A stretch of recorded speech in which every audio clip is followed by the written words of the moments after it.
moleque é liso. Amigo, me conta um segredo.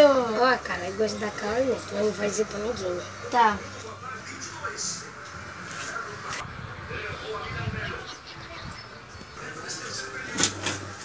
Eita, gente.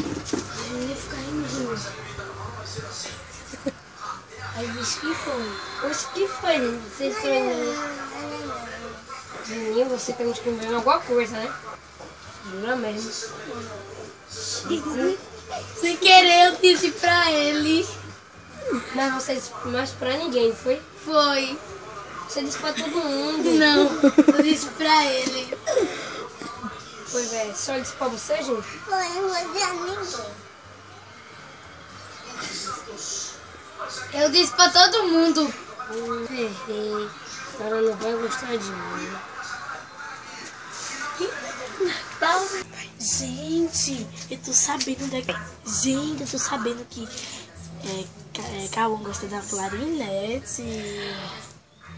E agora? Ele vai ficar arretado com a gente, porque aquela Clarinete adora ele adora aquela Clarinete. Isco disse Esse par. a Partu que você gosta de clarinete. Eu vou arrebentar a cara daquele frango. Óculos. Baixo. Cheguei no colégio, o que aconteceu?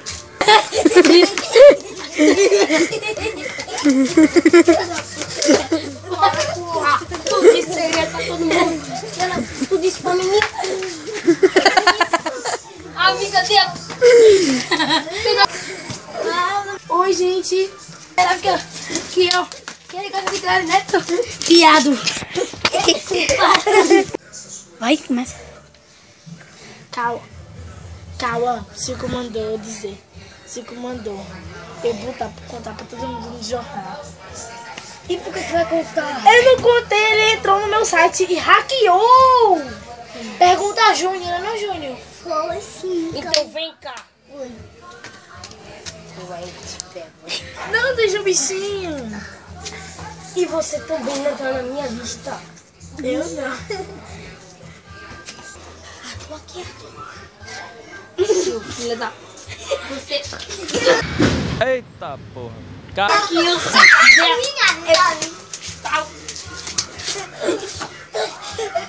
O peido, mano.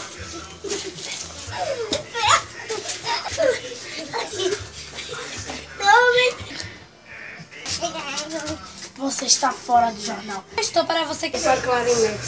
Vamos me devolve.